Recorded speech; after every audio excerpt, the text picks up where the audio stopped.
अस्सलाम वालेकुम everyone, welcome करता हूँ आपको अपने चैनल हमजा ऑफिशियल में। आज एक बड़ी इन्फॉर्मेटिव सी वीडियो लेके दोबारा आपकी खिदमत में हाजिर हुआ हूँ। आज का जो हमारा टॉपिक है वो गेन स्कॉलरशिप पे है। ठीक है, तो आज जिस स्कॉलरशिप को हम एक्सप्लोर करने जा रहे हैं वो बेसिकली सऊदी अरेबिया की स्कॉलरशिप है, king Fahad university of petroleum and minerals. इसको हम कंप्लीट रिव्यू कर रहे होंगे, कंप्लीट एप्लीकेशन प्रोसीजर आपको बताऊंगा, हर एक चीज़ बताऊंगा और मेरी कोशिश होगी कि ये वीडियो इतनी ज़्यादा लेंथी ना हो। ठीक है, आपने मेरे इस चैनल को सब्सक्राइब कर लेना है। मैं रिकमेंड करूंगा आपको कि आप इस चैनल को सब्सक्राइब कर लें, क्योंकि मैं इस पे डिफरेंट स्कॉलरशिप की वीडियोस लेके आता हूँ और कंप्लीट प्रोसीजर प्लस इंट्रोडक्शन एक ही वीडियो के अंदर होता है। ठीक है, और वो वीडियो ज़्यादा से ज़्यादा 25-26 मिनट से ज़्यादा नहीं होती। ठीक है, तो मैं रिकमेंड करूंगा कि आप इस चैनल को सब्सक्राइब कर लें और मेरी प्रीवियस वीडियो जो कि स्कॉलरशिप पे थी उनका लिंक आपको डिस्क्रिप्शन में भी मिल जाएगा और ऊपर आई बटन में भी मिल जाएगा। तो मैं आपको रिकमेंड करूंगा कि आप वो ज़रूर वॉच कीजिएगा। तो आज एक इंटरेस्टिंग सी ये स्कॉलरशिप है, जल्दी से बिना टाइम वेस्ट किए इसको स्टार्ट करते हैं। ठीक है, इस पेज का भी लिंक आपको डिस्क्रिप्शन में मिल जाएगा और प्लस जो भी इस पर मैं ओपन करूँगा, ठीक है, मतलब जो भी एप्लीकेशन पोर्टल जो भी फाइल इसके अंदर ओपन होगी वो सारी की सारी आपको लिंक डिस्क्रिप्शन में मिल जाएगा, आप वहाँ से देख सकते हैं। अब हमने करना क्या है, सिंपली आप इसका भी लिंक आपको डिस्क्रिप्शन में मिलेगा। आपने आ जाना है स्टार्ट एप्लीकेशन पे। ठीक है, अब यहाँ पे सबसे पहले थोड़ा सा आपको बताया जाता है कि एलिजिबिलिटी क्राइटेरिया क्या है। ठीक है, तो हम सबसे पहले अपना एलिजिबिलिटी क्राइटेरिया चेक कर लेते हैं। ये बेसिकली आपको मास्टर प्रोग्राम ऑफ़र कर रही है, ठीक है, और पीएचडी प्रोग्राम्स ऑफ़र कर रही है। ठीक है, मैं अगर इनकी लास्ट डेट की बात करूं तो ये एप्लीकेशन जो ओपन हुई है वो अगस्त 15 में ओपन हुई है। ठीक है, मैं अगर आपको इसकी लास्ट डेट्स दिखाऊं, यहाँ पर मैंने ओपन की हुई हैं, नहीं है बल्कि मैं ना आपको इसकी लास्ट डेट एप्लीकेशन डेडलाइन में ये है अगस्त 15 में ये ओपन की गई है। ठीक है, ऑनलाइन एप्लीकेशन, और last date of submitting online application and uploading document जो है वो सितंबर 4 है। ठीक है, और रिकमेंडेशन जो कि आपने अपने प्रोफेसर से करवानी है जिसमें आपने ग्रेजुएशन की है। ठीक है, क्योंकि अगर आप एमएस के लिए अप्लाई कर रहे हैं तो आपकी ग्रेजुएशन होनी चाहिए, और अगर आप पीएचडी के लिए अप्लाई कर रहे हैं तो आपका एमएस कंप्लीट होना चाहिए। तो उसके लिए आपने रिकमेंडेशन लेटर लेने हैं। तो उसकी जो लास्ट डेट है वो सितंबर 11 है, और जो लास्ट डेट है इसके रिज़ल्ट की, जो आपने एप्लीकेशन सबमिट करवाई है, उसका जो रिज़ल्ट है वो अक्टूबर 9 में इंशाल्लाह आपको मिल जाएगा। तो बिना टाइम वेस्ट किए स्टार्ट करते हैं इस स्कॉलरशिप को कि इसकी रिक्वायरमेंट्स क्या है। जैसे कि मैंने आपको बताया कि आप इसके लिए मास्टर और पीएचडी में अप्लाई कर सकते हैं। ठीक है, तो अब होगा क्या कि आपका एक तो basic requirement for master program in science and engineering, science और इंजीनियरिंग की अगर बात करूं तो आपकी 4 ईयर डिग्री प्रोग्राम होना चाहिए। ठीक है, और 4 ईयर बैचलर डिग्री होनी चाहिए। ठीक है, ऐसा नहीं 4 साल से कम नहीं चलेगी इसके अंदर, ये इन्होंने क्लियरली मेंशन कर दिया है। और जो आपका स्कॉलरशिप के स्टूडेंट है, क्योंकि हम स्कॉलरशिप के लिए अप्लाई कर रहे हैं, उनका जीपीए अगर 4 स्केल है, क्योंकि पाकिस्तान के अंदर मोस्टली बल्कि चलता ही 4 है। ठीक है, तो उसमें से आपका 3 होना चाहिए। और अगर कोई स्कॉलरशिप के बगैर अप्लाई कर रहा है तो वो बिना स्कॉलरशिप के है तो उसका 2.50 भी चलेगा। ठीक है, उसके बाद है पीएचडी, अगर देखा जाए उसके लिए तो उसमें आपका एमएस होना चाहिए। ठीक है, और एमएस के साथ आपकी 4 ईयर की बीएस डिग्री भी होनी चाहिए। ठीक है, जैसा यहाँ पर मास्टर के लिए बीएस डिग्री थी, वैसे पीएचडी के लिए आपको दोनों चाहिए, एमएस भी चाहिए और बैचलर भी चाहिए। और दोनों के अंदर आपका 4 में से स्केल कितना होना चाहिए, सीजीपीए 3 होना चाहिए। अब एमबीए की अगर मैं बात करूं, ठीक है, अगर मैं एमबीए की बात करूं तो उसमें आपका 4 ईयर डिग्री, क्योंकि इसमें बिजनेस वाले भी अप्लाई कर सकते हैं, बैचलर प्रोग्राम आपका होना चाहिए। और जो आपका सीजीपीए है वो 3 आउट ऑफ 4 होना चाहिए। ठीक है, और आपका ये कैलकुलस और डिफरेंशिएशन एंड इंटीग्रेशन, अब ये क्या चीज़ें हैं, जिन्होंने बिजनेस में अप्लाई करना है ये उनके लिए है, ये बाकी स्टूडेंट्स के लिए नहीं है। मतलब अगर मैं बात करूं तो पीएचडी प्रोग्राम और साइंस एंड इंजीनियरिंग वालों के लिए ये चीज़ नहीं है। ठीक है, ये कैलकुलस बेसिकली एक मैथ का सब्जेक्ट है जिसको कवर करना ज़रूरी है। एटलीस्ट इसमें से कोई एक कोर्स उन्होंने पढ़ा हुआ हो, ठीक है, अपने कॉलेज लेवल के अंदर या यूनिवर्सिटी लेवल के अंदर उन्होंने पढ़ा हुआ हो, ठीक है, डिफरेंशिएशन एंड इंटीग्रेशन, ये मैथ के हैं, ठीक है, जो मैथ से रिलेटेड या जो बिजनेस के स्टूडेंट होंगे उन्हें पता होगा इस चीज़ का, ठीक है। और उसके बाद आपके पास कंप्यूटर की फील्ड में से कोई एक कोर्स होना चाहिए आपके पास। डाटा प्रोसेसिंग हो गई, प्रोग्रामिंग हो गई, इंफॉर्मेशन सिस्टम हो गया। किसी भी जब आप फील्ड के अंदर जाते हैं, ठीक है, वो फील्ड आपकी किसी भी इंटरेस्ट से हो, किसी भी एरिया से हो, उसमें आपको इंट्रोडक्शन ज़रूर दिया जाता है कंप्यूटर के लिहाज, टेक्नोलॉजी के लिहाज से, ठीक है। तो वो आपके पास एक ऐसा कोर्स आपने लाजमी पढ़ा हो, ठीक है। और उसके बाद अगर आप MBA से हैं तो आपका एक एक्सपीरियंस होना चाहिए, ठीक है। अब एक्सपीरियंस की क्या इसमें बात है, एक्सपीरियंस की ये बात है कि आपने इंटर्नशिप की भी हो, वो अनपेड हो, वो पेड हो, वो गवर्नमेंट सेक्टर पे हो, वो प्राइवेट सेक्टर पे हो, बस आपके पास एक्सपीरियंस होना चाहिए, ठीक है। तो ये इसका एक शॉर्ट सी मैंने आपको बताई या मेन पॉइंट्स। अब अगर मैं बात करूं फाइनेंशियल बेनिफिट की, तो जिन स्टूडेंट का GPA 4 में से 3 होगा, ठीक है, यानी 4 टोटल ओवरऑल GPA में से CGPA 3 होगा, उनको ये स्कॉलरशिप अवार्ड की जाएगी, जैसा कि मैंने आपको पहले बताया। तो इसमें जो फाइनेंशियल बेनिफिट हैं वो ये है कि इसकी ट्यूशन फ़ी नहीं है, मंथली स्टिपेंड आपको इतना दिया जाएगा कि जिससे आपके लिविंग एक्सपेंसेस सारे कवर हो जाएंगे। सऊदी अरेबिया के अंदर आपको जो रहने की जगह दी जाएगी, जहाँ पर आप रहेंगे वो एयर कंडीशन जो है ना वो होगी, हाउसिंग होगी, ठीक है। उसके बाद आपको मेडिकल केयर दिया जाएगा, ठीक है। टेक्स्ट बुक आपको जो है ना वो दी जाएंगी सारी की सारी, ठीक है। अगर आप यूनिवर्सिटी के कैफेटेरिया में, ठीक है, बैठ के कोई चीज़ खाते हैं तो उसमें आपको जो है ना वो कंसेशन की जाएगी एज़ कम्पेयर टू बाकी जो स्टूडेंट्स होंगे। और आपके पास चांस होगा आप यूनिवर्सिटी की फैकल्टी की रिसर्च में पार्टिसिपेट कर सकते हैं, और कोई अगर बुक राइटिंग इवेंट या कोई इस तरह की चीज़ हो रही है तो उसमें आप पार्टिसिपेट कर सकते हैं। और जितने भी आपके प्रोजेक्ट्स होंगे जो कि आप इस डिग्री के दौरान करेंगे, वो सारे के सारे फंड करेगी यूनिवर्सिटी, ठीक है। और आपको आने का टिकट और आपको जाने का टिकट, ये दोनों टिकट आपको प्रीपेड जो है ना वो फंड करेगी ये स्कॉलरशिप।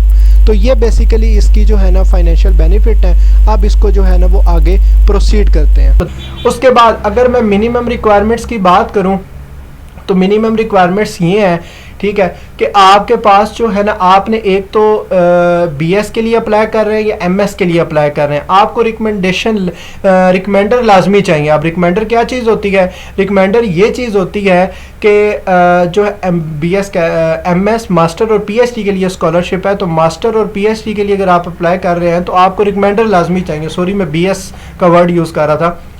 तो इसमें आपको रिकमेंडर इस तरह, रिकमेंडर ये चीज़ होती है कि जिस यूनिवर्सिटी में आपने पढ़ा है आपने उसके 2 या 3 प्रोफेसर से जो है ना रिकमेंडेशन अप्रूव करवानी होती है, ठीक है। उनका आप डाटा इस एप्लीकेशन फॉर्म में किस जगह पे दोगे मैं आपको बताऊंगा। आपने वो दे के वो सेंड करना है, वो यूनिवर्सिटी सऊदी अरेबिया की उनसे कॉन्टैक्ट करेगी और वो रिकमेंड करेगी कि वाकया आपने जो है ना ये डिग्री कंप्लीट की है, ठीक है। उसके बाद कॉपी ऑफ आइडेंटिफिकेशन है, ये डॉक्यूमेंट्स हैं जो चाहिए बड़े, ये इसको गौर से सुनिएगा, ठीक है। और कंप्लीट ऑफिशियल ट्रांसक्रिप्ट और recommendation letter, statement of purpose, passport size photo और CV।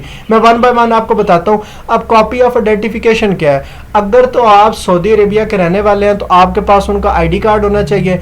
अगर आप आउटसाइड हैं सऊदी अरेबिया से यानी पाकिस्तान से हैं तो उनका आपके पास पासपोर्ट होना चाहिए, ठीक है, या आपके पास ID कार्ड होना चाहिए, ठीक है। और ये इकामा क्या चीज़ है, इकामा ये चीज़ है कि जो लोग पाकिस्तान से या किसी सऊदी अरेबिया से बाहर गए हैं और वो सऊदी अरेबिया के अंदर रह रहे हैं, उनके पास उनकी सिटीज़नशिप है तो वो उसको इकामा कहते हैं, तो वो भी इसमें चल जाएगी। कंप्लीट ऑफिशियल ट्रांसक्रिप्ट की बात ये है कि जिनका अभी कुछ स्टूडेंट ऐसे होंगे जो कि लास्ट ईयर में होंगे, तो ऐसा नहीं है, आपके पास कंप्लीट ट्रांसक्रिप्ट होनी चाहिए, ठीक है। कंप्लीट ट्रांसक्रिप्ट आपके पास आपकी डिग्री की होनी चाहिए। फॉर एग्जांपल आप PhD के लिए अप्लाई कर रहे हैं तो मास्टर की आपके पास जब तक ट्रांसक्रिप्ट नहीं होगी आप अप्लाई नहीं कर सकते। ऐसा नहीं है कि आप होप बेस पे कर दें कि मुझे बाद में आ जाएगी तो मैं कर दूंगा, ऐसा नहीं कर सकते आप। और रिकमेंडेशन, एटलीस्ट 2 रिकमेंडेशन आपने देने हैं, जिस तरह मैंने आपको ऊपर बताया। स्टेटमेंट ऑफ पर्पस ये है कि आप इस स्कॉलरशिप के लिए अप्लाई क्यों कर रहे हैं और आपका कैरियर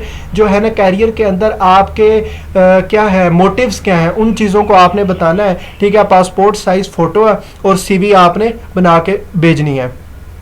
उसके बाद अगर मैं बात करूं कि ऑनलाइन एप्लीकेशन के लिए इन चीज़ों की आपको ज़रूरत नहीं पड़ेगी, जी मैट, टोफेल और आइलेट्स, ठीक है, इन चीज़ों की आपको ज़रूरत नहीं पड़ेगी। लेकिन जब आप ऑनलाइन एप्लीकेशन फिल करके अल्हम्दुलिल्लाह, अल्लाह करे आप हो जाएं, अल्लाह करे, मेरी दुआ है, तो आपका फाइनल एडमिशन जब हो जाएगा तो तब आपने ये चीज़ें देनी है। उसमें आपके पास ये दोनों टेस्ट में से कोई एक चीज़ होनी चाहिए। अगर आप टोफेल की बात करें तो इसमें स्कोर 70 इसमें उसमें एमएस के लिए है, ठीक है, और जो 80 है वो पीएचडी के लिए। सेम ऐसे ही इसमें 6 एमएस के लिए और 6.5 पीएचडी के लिए है। जी मैट जो है ना वो एमबीए के लिए ज़रूरी है, ठीक है। तो ये चीज़ें आपको ना, और साथ डिग्री सर्टिफिकेट्स आपने जो जो चीज़ें दी हैं उनके आपको डिग्री सर्टिफिकेट साथ लगाने पड़ेंगे। फॉर एग्जांपल अगर आप पीएचडी के लिए अप्लाई कर रहे हैं तो एमएस की ट्रांसक्रिप्ट वगैरह आपको साथ लगानी पड़ेगी, और साथ बीएस की भी जो बैचलर डिग्री की है उसकी भी आपको ट्रांसक्रिप्ट साथ लगानी पड़ेगी। तो अब अप्लाई करने के लिए आपने क्या करना है, आपने इस बटन पे क्लिक कर लेना है, ठीक है। अब मेरे सामने तो ये ओपन हो गया, लेकिन आपके सामने ये चीज़ ओपन नहीं होगी। आपके सामने जो चीज़ ओपन होगी वो आपको मैं दिखाता हूँ। अब ये चीज़ आपके सामने ओपन होगी। आपने क्या करना है, यहाँ पर अपना यूज़र नेम लिखना है, फर्स्ट नेम लिखना है, लास्ट नेम लिखना है, ईमेल, पासवर्ड और री एंटर पासवर्ड करके जैसे ही आप क्लिक करेंगे आपके पास कुछ ऐसी ईमेल रिसीव होगी, ठीक है। और ये 24 आवर्स के लिए होती है। अगर आप 24 घंटों के अंदर इस, फॉर एग्जांपल एक स्टूडेंट है, वो अकाउंट बनाता है और वो कहता है कि उसको समझ नहीं आती, वो अप्लाई करने के दौरान उसे समझ नहीं आती, वो बंद कर देता है और वो नेक्स्ट डे ओपन करता है तो लिंक एक्सपायर हो जाएगा, आपको दोबारा इसको जनरेट करना पड़ेगा, ठीक है। तो आपने कि ये ईमेल जब आपके पास आएगी आपने इस पे क्लिक करना है। इस पे जैसे ही आप क्लिक करेंगे तो ये आपको डायरेक्ट ले जाएगा जिस पेज के ऊपर, वो ये वाला पेज होगा, ठीक है। आपने इधर अपना यूज़र नेम देना है, अपना पासवर्ड देना है। मैं आपको दे के दिखा देता हूँ यहाँ पर, ठीक है। मेरा लॉगिन हुआ है लेकिन मैं फिर भी आपको यहाँ पर करके दिखा रहा हूँ, ठीक है। तो आपने जो है ना वो इस वीडियो को लाजमी लाइक करना है, और अगर कहीं से भी आपको समझ ना आए तो आप कमेंट सेक्शन में पूछ सकते हैं। अब ये देखें मैंने यहाँ पर इसको लॉगिन किया है तो इसने मुझे, ये आप क्या कह रहा है, ये मेरे पास पहले लॉगिन है आई थिंक सो, तो ये तब दोबारा लॉगिन इसको नहीं कर रहा, ठीक है। तो आप सिंपल वहां पर अपना यूजर नेम और पासवर्ड वगैरह लिखेंगे तो ये आपको लॉगिन करने देगा। अच्छा, इसमें आप यहाँ पर ऊपर आ रही हैं फील्ड्स, फॉर एग्जांपल ये वाली फील्ड है, ये वाली फील्ड है, हर एक के अंदर आपने सेपरेट डाटा अपना देते जाना है, ठीक है। तो मैं 1 बाय 1 जल्दी से आपको इनका रिव्यू बता देता हूँ जल्दी से। लास्ट डेट मैंने आपके साथ शेयर की है, मैं दोबारा बता देता हूं कि 15 अगस्त को ये ओपन हुई है एप्लीकेशन, ऑनलाइन एप्लीकेशन और सबमिट डॉक्यूमेंट की जो लास्ट डेट है वो 4 सितंबर है, और रिकमेंडेशन जो कि आपने इस सेक्शन के अंदर देनी है, ठीक है, उनकी जो लास्ट डेट है वो सितंबर 11 है, ठीक है। और जो इस एप्लीकेशन में सिलेक्ट होंगे, इनके क्राइटेरिया पे फॉल करेंगे, उसका जो रिजल्ट आएगा वो अक्टूबर 9 के अंदर आएगा, ठीक है। तो यहाँ पर आपने अपनी डिग्री बता देनी है, क्योंकि मैंने आपको बताया मास्टर और ये पीएचडी वालों के लिए, तो आपने यहाँ से अपनी डिग्री जो है ना वो सिलेक्ट कर लेनी है। उसके बाद आपने सेमेस्टर यहाँ से सिलेक्ट कर लेना, एक ही आ रहा होगा जो इनका सेमेस्टर अभी चल रहा है, ठीक है। स्कॉलरशिप टाइप तो आपने इंटरनेशनल, अगर आप आउट ऑफ उससे हैं, क्या कहते हैं, सऊदी अरेबिया से, तो आपने सिलेक्ट कर लेनी है। अगर आपको समझ नहीं आ रही कि आपके रेलिवेंट कौन सी यहाँ पर फील्ड सिलेक्शन के लिए बनती है, तो नीचे डिटेल दी गई है, ठीक है। इंटरनेशनल स्टूडेंट जो कि सऊदी अरेबिया के नहीं है, सऊदी अरेबिया से बाहर रहते हैं, तो वो इंटरनेशनल स्टूडेंट में होंगे, इंटरनेशनल स्कॉलरशिप, तो ये सारी चीज़ आप जो है ना वो पढ़ सकते। यहाँ से आपने इंटरनेशनल स्कॉलरशिप सिलेक्ट कर लेना है, ठीक है। और जो है ना जो पाकिस्तान से हैं या आउट ऑफ सऊदी अरेबिया से हैं तो वो ये सिलेक्ट करेंगे, ठीक है, इंटरनेशनल स्कॉलरशिप। उसके बाद अगली फील्ड के अंदर आ जाएं तो आपने यहाँ पर अपनी इंफॉर्मेशन देनी है, फर्स्ट नेम, लास्ट नेम। अब यहाँ पर अरेबिक में लिखना है तो घबराने की इसमें ज़रूरत नहीं है, आपने सिंपल जो है ना, अगर गूगल पे चले जाए ना तो आप जो है ना यहाँ पर लिखें टू अरेबिक,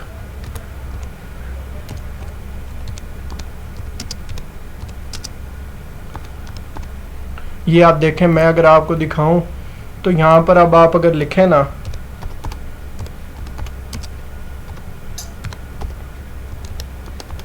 ये अब ये आपने यहाँ से कॉपी कर लेना और सिंपल किस में आके आपने यहाँ पे आके पेस्ट कर देना है इसमें, ठीक है। तो बड़ी इजी सी चीज़ है, इसमें कोई मुश्किल नहीं है। अच्छा, जेंडर स्पेसिफाई करना है, नेशनैलिटी बतानी है, यहाँ पर आपने पाकिस्तान सिलेक्ट कर लेना है, ठीक है, जैसा कि आ रहा है यहाँ पर। और ब्लड ग्रुप आपने बता दे ब्लड ग्रुप आपने बता देना है कि कौन सा है, और नेटिव लैंग्वेज आपने बता देनी है कि आपकी इंग्लिश है या क्या है, ठीक है। नेशनल लैंग्वेज नहीं होती है, ठीक है, तो वो आपने सेलेक्ट कर लेनी है। कंट्री ऑफ बर्थ आपने बता देना है, ठीक है, और साथ अपनी डेट ऑफ बर्थ बता देनी है। अगर इसका आपको हिजरी में नहीं पता तो इसको ब्लैंक छोड़ देंगे, ऑप्शनल है, नीचे भी इन्होंने मेंशन किया हुआ है ये, ठीक है। उसके बाद अगर आप सिटीजनशिप हैं या आप प्रीवियस पहले आ चुके हैं तो उसका आपने बताना है, ठीक है। उसके बाद आइडेंटिफिकेशन है, ठीक है, आईडी टाइप आपकी क्या, आईडी नंबर क्या है, यहाँ से आपने बता देना है कि आप जो है ना वो पासपोर्ट में आए हुए हैं, तो वो आईडी नंबर और सारा वो जो है ना आपने यहाँ पर दे देना है, ठीक है। उसके बाद ईमेल है, मोबाइल है, एड्रेस है, सिटी है, जिप कोड है और कंट्री है, ये आपने यहाँ पर बता देना है। उसके बाद आपने हर फील्ड को करके यहाँ पर सेव कर देना है, ठीक है, और नेक्स्ट फील्ड के अंदर आपने क्या कर देना है, मूव हो जाना है। उसके बाद आपने अपनी एजुकेशन हिस्ट्री बतानी है यहाँ पर कि आपने कहाँ से जो है ना वो किया है। अब अगर यहाँ पर मैं लिखता हूँ ना, 2 मिनट, ये देखें यहाँ पर जो है ना ये नेशनल यूनिवर्सिटी ऑफ साइंस है, जहाँ से आपने किया होगा उसका आपके पास ये आ जाएगा, ठीक है। अगर फॉर एग्जांपल आपके पास यहाँ पर सिलेक्ट करने से सिटी नहीं आती या यूनिवर्सिटी नहीं आती तो आपने क्या करना है, सबसे पहले टाइप किस तरह करना है, इंस्टीट्यूशन का नेम लिखना है, उसकी सिटी लिखनी है और कंट्री लिख देना है, ठीक है, जैसा कि ये लिखा हुआ है, ठीक है। उसके बाद आपने ऑब्टेन यहाँ पर सीजीपीए अपना लिख देना है और प्रीवियस मेजर लिख देना है। अब मेजर से क्या मतलब है, फॉर एग्जांपल आपकी फील्ड सीएसआईटी की है तो कंप्यूटर आ जाएगा, ठीक है, और ड्यूरेशन, ये चीज़ें आपने यहाँ पर फिल आउट कर देनी है। एम्प्लॉयमेंट, अब जिस तरह मैंने आपको बताया था कि जो एमबीए के स्टूडेंट हैं, ठीक है, उनके लिए एक्सपीरियंस ज़रूरी है, या आपने कोई किया हुआ है, कहीं पे जॉब की हुई है अपनी रेलिवेंट फील्ड के अंदर, तो उसका आपने डाटा यहाँ पर सारा देना है कि आपने कब से कब तक की थी, जॉब टाइटल क्या था, और बाकी सारी ये चीज़ें आपने यहाँ पर मेंशन करके, और हर एक फील्ड के बाद, मैं दोबारा बताऊँ, हर एक फील्ड के बाद आपने सेव लाजमी करना है, ठीक है। उसके बाद रिकमेंडेशन, ये बहुत इंपॉर्टेंट है, जिस तरह के मैंने आपको लास्ट डेट इसकी बताई कि रिकमेंडेशन की लास्ट डेट जो है ना वो ऑनलाइन एप्लीकेशन की डेडलाइन से थोड़ा सा आगे है। वो क्यों आगे है, क्योंकि इसमें स्टूडेंट जो है ना बहुत ज़्यादा कंफ्यूज रहते हैं, ठीक है। तो इसको आप करने के लिए आपने जो है ना द रिकमेंडेशन में भी एकेडमिक और नॉन एकेडमिक, ठीक है, तो ये आपको मैं सारा इसमें जो लिखा हुआ है मैं सारा बता देता हूँ कि ये लाजमी है, ठीक है, रिकमेंडेशन देना लाजमी है, इसके बगैर आपकी एप्लीकेशन अप्रूव नहीं होनी, ठीक है। इसमें आपने फर्स्ट नेम, लास्ट नेम और ईमेल जो है ना उसका देना है। अब फॉर एग्जांपल आप जिस यूनिवर्सिटी से है ना, तो किसी प्रोफेसर का आपने फर्स्ट नेम देना है, लास्ट नेम देना है और उसकी ईमेल और यहाँ पर सेंड कर देना है, ठीक है, ठीक है। और उसके बाद आपने यहाँ पर 2 की फील्ड दी गई है, आपने 2 जो है ना वो ऐड कर लेने हैं, एटलीस्ट 2 आपने इसके अंदर ऐड करने और सेंड कर देने हैं, ठीक है। किस डेट से पहले, 11 सितंबर से पहले। मैं अगेन कह रहा हूँ कि अगर आपको कमेंट्स कोई भी इशू है तो आपने नीचे कमेंट सेक्शन में कमेंट लाजमी करना है।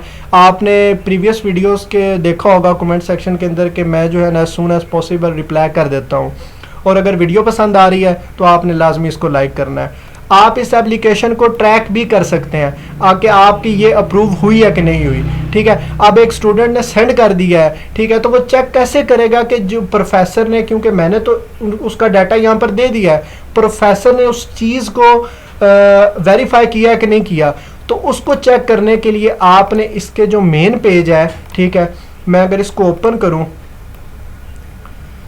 या आप यहाँ पर मैं आपको सारी डिटेल बताता हूँ। ये जो इसका मेन पेज है, यहाँ पर ट्रैक एप्लीकेशन का एक ऑप्शन आ रहा है, यहाँ पर आप जो है ना वो एप्लीकेशन को ट्रैक कर सकते हैं, ठीक है। आप देख सकते हैं कि वेरीफाई आपकी हुई है या नहीं हुई, ठीक है। तो यहाँ पर ये देखें, अब मेरा अकाउंट लॉगिन था तो उसने यहाँ पर ये मुझे दे दिया है, ठीक है, यहाँ पर मैं चेक कर सकता हूँ। अब ये देखें मेरी अभी ये चल रही है तो वो कंटिन्यू पे, वो कंप्लीट अभी नहीं हुई, लेकिन आप कंप्लीट कर लेंगे तो आपका यहाँ पर एप्लीकेशन जो है वो कंप्लीट शो होगी, ठीक है। तो ये चीज़ मैंने आपको बता दी। उसके बाद हम रेफरल में आ जाते हैं, तो ये सिंपल एक चीज़ प्रूविंग द, तो ये आपने जो है ना वो रेफरल यहाँ पर दे देने हैं, ठीक है। और रिक्वायरमेंट्स में आप जिस फॉर एग्जांपल ये बड़ा इंपॉर्टेंट फील्ड है, अगर तो आप अप्लाई कर रहे हैं एमएस के लिए तो उसकी रिक्वायरमेंट्स और होंगी, अगर आप अप्लाई कर रहे हैं पीएचडी के लिए तो उसकी रिक्वायरमेंट्स और होंगी।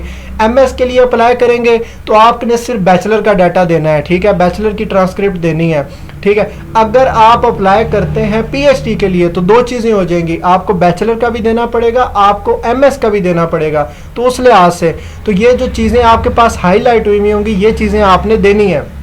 क्योंकि मैंने कोई पीछे फील्ड सिलेक्ट नहीं की इसलिए मेरे पास जो है ना इनमें से आधी से ज़्यादा ब्लैंक है। लेकिन अगर आपको अपनी फील्ड सिलेक्ट करने पर यहाँ पर कोई चीज़ समझ ना आए तो अगेन मैं रिकमेंड करूँगा कि आप कमेंट कर सकते हैं, ठीक है। तो यहाँ पर आपने सेव करने के बाद इसे सबमिट कर देना है, क्योंकि मैंने डाटा अभी सारा ब्लैंक दिया हुआ है तो वो अभी सबमिट जो है ना वो हाईलाइट नहीं है, ठीक है। तो वो यहाँ पर आपका सबमिट हो जाएगा, ठीक है। तो ये आज की थी इंफॉर्मेटिव सी वीडियो।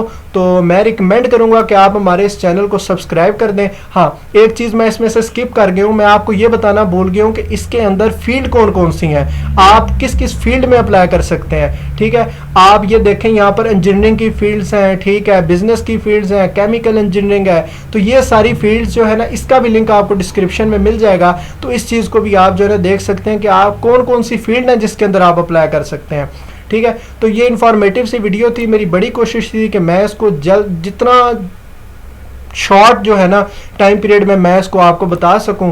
तो इस वीडियो को लाजमी लाइक कीजिएगा, मेरी मेहनत है, मैंने जल्दी में ये ज़रा वीडियो बनाई है, मेरी वीडियो थोड़ा गैप करती है, लेकिन आज ये स्कॉलरशिप आई है तो ये स्कॉलरशिप ऐसी स्कॉलरशिप थी कि जिसके हवाले से मुझे काफ़ी मेल्स आई थी कि ये स्कॉलरशिप आपने लाजमी अपलोड करनी है। तो मुझे बड़ी खुशी होती है जब देखने वाले इस तरह की मतलब मोहब्बत देते हैं, प्यार देते हैं। तो वीडियो को लाजमी लाइक कीजिएगा और कमेंट सेक्शन में कोई प्रॉब्लम हो तो कमेंट करना मत भूलिएगा और इस चैनल को सब्सक्राइब कीजिएगा। इंशाल्लाह नेक्स्ट वीडियो में मुलाकात होगी।